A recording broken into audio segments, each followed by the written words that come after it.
This is the Chapter 5 practice test number 3. A sled of mass 75 kilograms is pulled 8 meters from rest to a speed of 6 meters per second over a rough horizontal surface by a rope that makes an angle of 35 degrees to the horizontal. If the tension of the rope is 300 newtons, we want the work done by the rope on the sled, the net work on the sled, and the work done by the friction on the sled. Okay. Let's see, I'm going to go full screen here. So I drew kind of a rudimentary picture here. We've got the sled starts from rest. We've got 35 degrees, being pulled 300 newtons, and 8 meters later, its final velocity is 6 meters per second. So first we want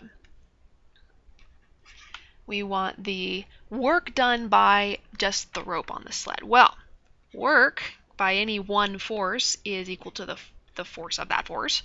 Times the distance it goes, times the cosine of the angle between the vector for force and the vector for displacement. In this case, that is 300 newtons times 8 meters times the cosine of 35 degrees, which is, dang it.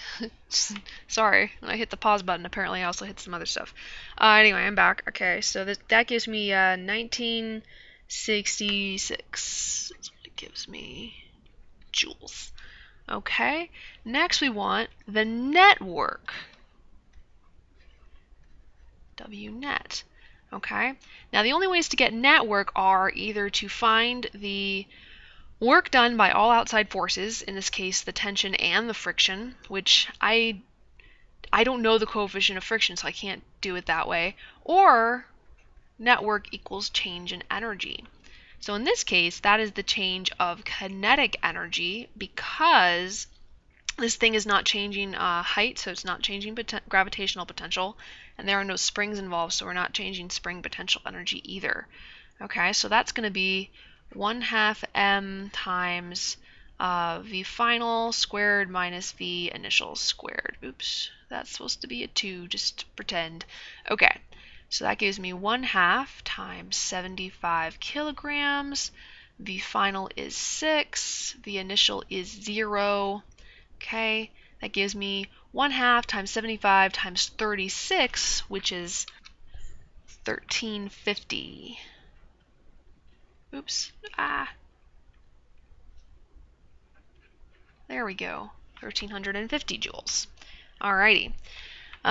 C asks for the work done by the friction force. So here's the thing. Like I said before, work net is going to be the work done by all outside forces.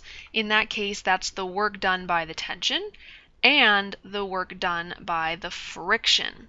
Now I know work net is 1350 joules. Having trouble writing, sorry.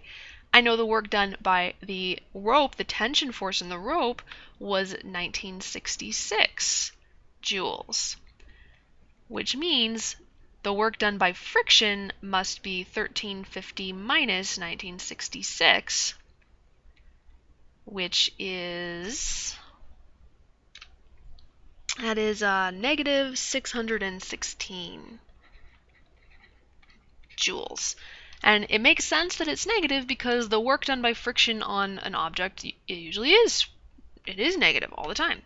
Okay, so let's talk about points for this problem. Well, let's do a point each for each answer. So point, point, point. Okay, probably give you an extra point for getting the sign right. Oops. Yep, there we go. So that's 1, 2, 3, 4. Equations. How about a point for this equation, a point for this equation? This one, I don't think so. I'm thinking no on this one, because we didn't really do that one in class. It's just kind of a thing, and if you just got here by thinking about it, I'm gonna be okay with that.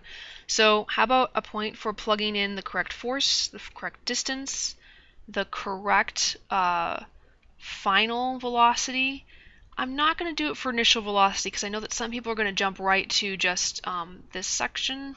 I don't want to penalize them. So that gives us 1, 2, 3, 4, 5, 6, 7, 8, 9. And now I'm going to do what the AP test often does, is you need one more point.